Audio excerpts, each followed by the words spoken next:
and within-looking men, he barked. I want this studied. Something was taking shape inside the fireball. Golder shielded his eyes and peered at the shape forming in front of him. There was no mistaking it.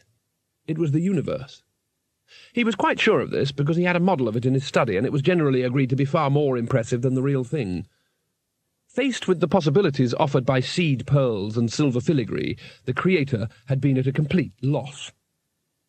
But the tiny universe inside the fireball was uncannily, well, real. The only thing missing was colour. It was all in translucent misty white. There was Great Artuin, and the 4 elephants, and the disk itself. From this angle, Golder couldn't see the surface very well, but he knew with cold certainty that it would be absolutely accurately modelled.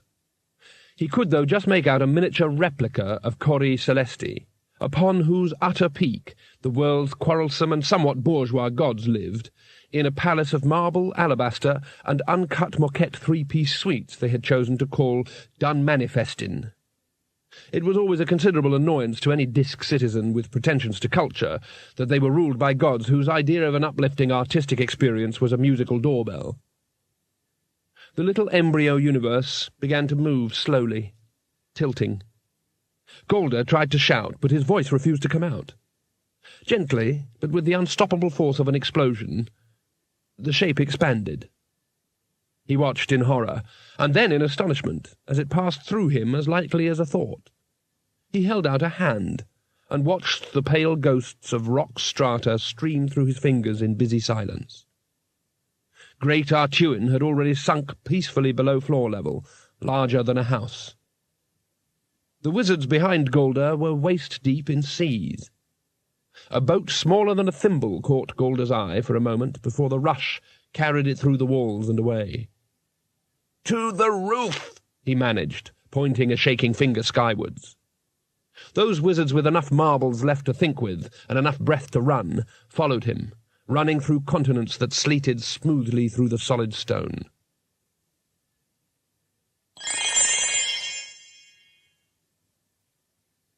It was a still night, tinted with the promise of dawn.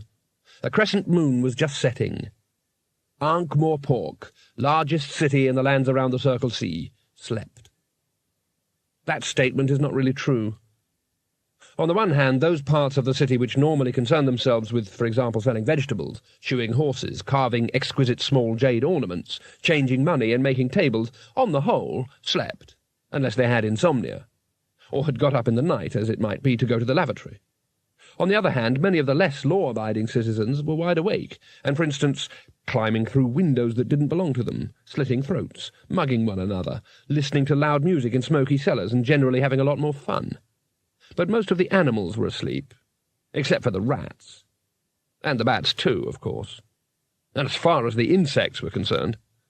The point is that descriptive writing is very rarely entirely accurate, and during the reign of Olaf Quimby II, as patrician of Ankh, some legislation was passed in a determined attempt to put a stop to this sort of thing and introduce some honesty into reporting.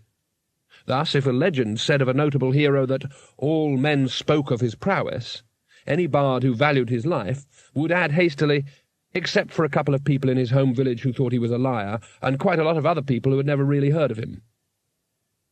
Poetic simile was strictly limited to statements like, "His mighty steed was as fleet as the wind on a fairly calm day, say about force 3.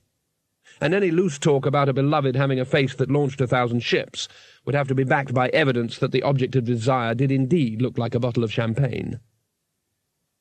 Quimby was eventually killed by a disgruntled poet during an experiment conducted in the palace grounds to prove the disputed accuracy of the proverb, "The pen is mightier than the sword," and in his memory it was amended to include the phrase, "only if the sword is very small and the pen is very sharp."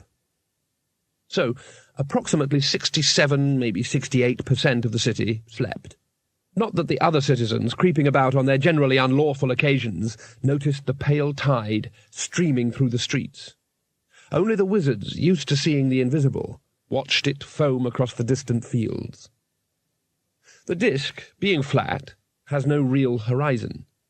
Any adventurous sailors who got funny ideas from staring at eggs and oranges for too long